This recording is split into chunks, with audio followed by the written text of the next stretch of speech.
excel in their ability to run? What are the keys to stopping a shifty quarterback and having to deal with the losing running back and being able to take turns running the ball? I mean, it just all comes down to gap assignment, everybody doing their job, and tackling is going to be a big deal this week like it is every week. This is, SEC football. So, we're ready for the challenge. So. Just how would you describe his running style? He runs hard, man. One cut runner. Breaks through a lot of tackles. You got to bring your hook. So, like I just said with the previous question, just got to make sure we're wrapping up. As a linebacker, which running backs do you prefer to face? Would you rather face the shiftier ones, or would you rather meet him in the hole and try to hit him? I mean, I'd rather meet him in the hole and try to, hit him.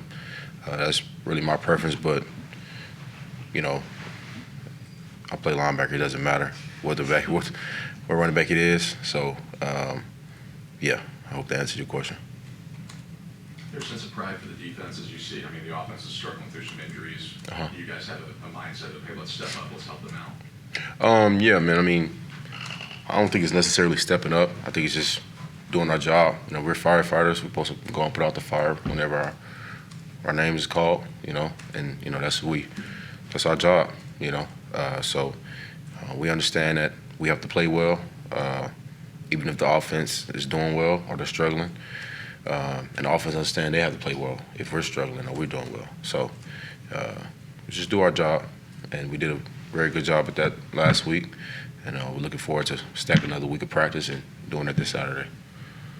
After the game on Saturday, Zion Young was telling us that he was trying to work on his leadership voice on defense. What have you seen from that so far? Yeah, man, Z is a great motivator, great fire starter, because we all have those days we come in and we just don't really, the juice just isn't there, for whatever reason it may be. And Zion is consistent in coming in and getting that juice started back up and just getting you reminded of why you're doing what you're doing, So I think he's a guy that didn't know he was going to be had this kind of impact that he's had, but he's definitely been growing into a big leader for the team. Troy, what kind of view did you have for when the ball came out there, and when did you sort of realize that Zion was taking all that? I mean, he took a while to pick it up, did he? Yeah, no, we work on that drill a lot, pretty much every day. We're working on it today. So every Tuesday we work on it. It's the Bolton drill, so we go over the bags and scoop up the ball. And, it was textbook. And I think a key point that a lot of people miss is Christian playing forward. Number 5, K. Will, he playing forward and got a key block for Zion to finish the score off and end up scoring. So.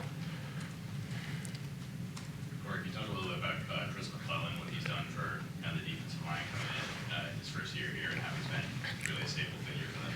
Yeah, C7 came in and, he came in strictly on business. He came in heavy and he dropped his weight quickly, and he's been putting in work daily and competing. All those guys have been competing. Sterling, Marquise, K. Will, Christian, the whole D-line. But specifically C7, he's came in and just put in work, man. And, it shows up on Saturdays. So I love playing behind those guys, man. They keep me clean and allow me to play fast over the top. So. Corey, the coach was very quick to compliment you and Tristan's efforts on Saturday. He's Uh-huh. working all over the place. What was working really well that allowed you to have the kind of games that you did? Yeah, man, I think it's just us, getting better each week. And it's our first year playing together, so building that chemistry up. Chuck had a really good game as well. The whole linebacker core did, and that just tips off to our coach, Coach DJ. He's on us all the time, and he was just after the game we watched the tape, and he celebrated with us for like 5 minutes, and he's like, man, we got to move on because if we have a bad game this Saturday, none of that stuff's gonna matter.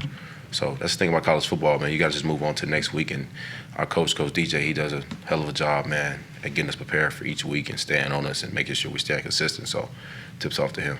Following up on that, how important has been moving on for you guys, whether it's in a game or being 1-0 to the next week? Yeah. How important has forgetting about the past and moving on been Yeah, man, I think it's very important. You know, especially when you're looking at the outside noise. You know, that's something that you cannot look at. You know, in college football, especially with this 12-team playoff deal that we have now. A lot of different guys coming out with different polls or different rankings. You know, and none of the stuff be right until the official rankings come out. And so, Coach Drink has been doing a great job at. Like we had 2 checkpoints, and we went over our 2 checkpoints. They both were at the bye weeks, and that was the times we went over that. And ever since then, we've been going 1-0 every week. And he's been doing a great job at keeping us updated. And because human nature is to look at the outside noise, and he's been doing a really good job at controlling that narrative. You know what I'm saying, for the team, and allowing us to focus on the opponent. So. At the same time, some of these close wins, is there something galvanizing about that for a team that brings you closer together? Yeah, you know, we're just a team that just never gives up, man. From top to bottom, gritty team, physical, and just refuse to lose mentality. And you know, I'm just honored to be a part of that. It's something that I wanted. That's one of the reasons I came here. And you know, when I look at it, me just being in it and being in those moments when it's like 3rd and 16, and you know, our backup quarterback throws a dot to Luther and then throws a fade ball to Theo, you know. That stuff like that, man, you know, it shows the true grit and refuse to quit in his team. So I'm just honored to be a part of it. Corey, what's it been like being able to learn, as well as your experience, but being able to learn from Tristan Newsom and Chuck Hicks playing alongside them? What have you been able to learn from them? Yeah, man, those guys, I said in one meeting, I really appreciate those guys for being unselfish and just competing with me and telling me stuff that they see in my game that I can work on, and stuff that I could be better at. And like when I first got here, I was learning the playbook and stuff. And Chuck was helping. Like we play the same position, so Chuck was helping me with different play calls and telling me like this is this and this is that, you know. And that's why he's a captain on the team. And Tristan, one thing that I was working on with him, man, my blitzing, he does a really good job of getting skinny in the gap. I mean, we saw it this past weekend. So him giving me moves on that. But, you know, iron sharpens iron, and I think that's the definition of our room that we display, and that Coach DJ makes us display and bring to the team. And, you know, those guys have done a phenomenal job, Chuck and Tristan, on showing me the way of LB Zoo. So. Correct. Just to go back just a little bit, when you say checkpoint in the 5 weeks, Uh-huh. can you just go over what that is, what that looked like, what those were? Yeah, Coach Drink was just telling us before the season that we're going to have 2 checkpoints in the season. And, you know, he hit those checkpoints, and we just were seeing where we were at as a team, whether that was, you know, injuries or where we at statistically of our goals or where we want to be at, things like that, of that order. And, you know, we were exactly where we needed to be, exactly where we wanted to be, exactly where we needed to be. So, yeah, hope that answers your question, bro. Anything else for Corey? Thank you, guys. Have a good one.